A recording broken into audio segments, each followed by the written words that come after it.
Lose yourself in a good book. The Bord Gáis Energy Book Club.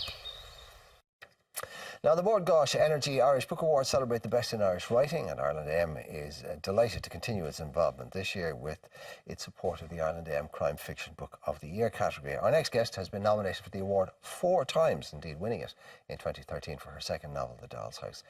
She's now hoping for another success with her 4th novel, The Game Changer. Louise Phillips and joins us now to tell us about the latest adventures of Dr. Kate Pearson. Good morning. You're very well. Did I get that right? It was The Doll's House that you won for? That's right, yeah. Yeah, I thought why did I think Red Ribbon's got one as well? Well, no, Red Ribbon was the first one.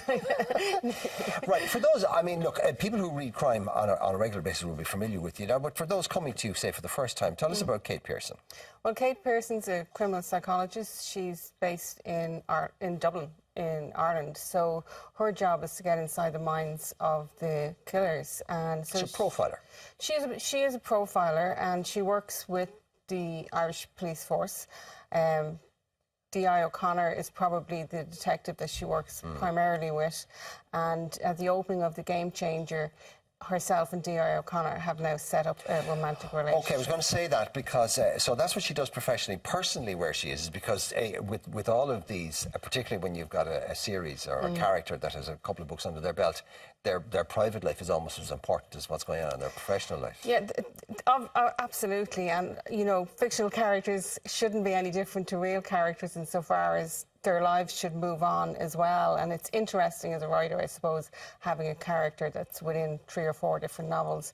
So Kate has moved on, and she actually has taken time out of work at the opening of The Game Changer to concentrate on her young son because of an event that happened in her recent past. And but inevitably, as often happens in real life, when you actually take time out of work, it's sometimes when the ghosts of your own past start to haunt you. Life is what happens when you're busy making other plans. Exactly, yeah. Okay, so personally, although she's come through a marriage breakup, it's relatively amicable.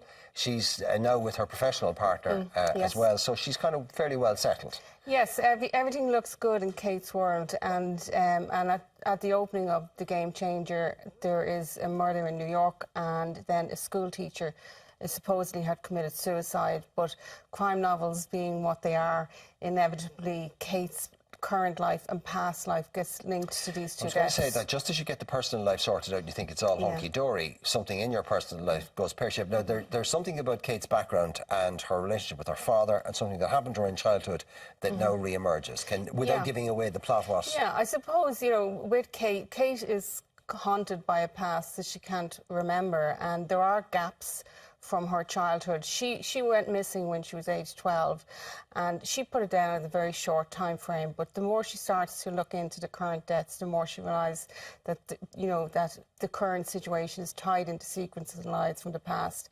And it's no spoiler here. As you quickly get into the novel, you realise that what Kate had been told about what happened to her isn't the truth.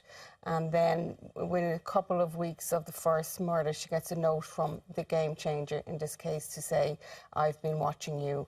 And that kind of starts her own personal terror. Okay, now, I haven't read the book, but I have read the reviews, and they're glowing. One of the reviewers said that the only cavil or criticism that they would have of it was that there's another strand of plot going on there that was so good that it could have made another book all in its own right. So you've crammed it with extra value or added value. Well, I tend to layer my stories, and I enjoy that. I suppose if there was a central theme about the book, it's about deception and manipulation, which is why the backstory of, you know, The Game Changer establishing a cult where basically she defrauds money out of people, and even worse, kind of becomes the backdrop as to how manipulation can take place. So it's like for the reader, they get to see the subject matter from a couple of points of view, and I think that makes it more interesting. Most certainly does. Louise Phillips, congratulations so far on The Game Changer, and who knows, maybe in advance of another win. So good, according to the reviewers, it could be 2 books.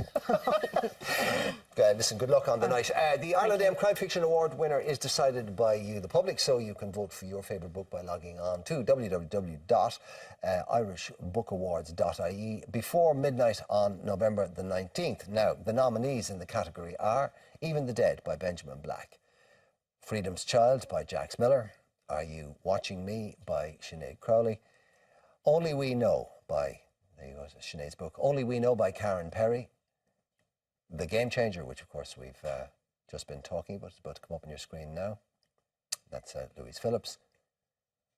And finally, After the Fire by Jane Casey. So good luck to all the authors. And you know what? You can't go wrong by reading any of them or voting for any of them. They're all wonderful books. I think it's more a matter of personal choice than anything else. But good luck to everybody.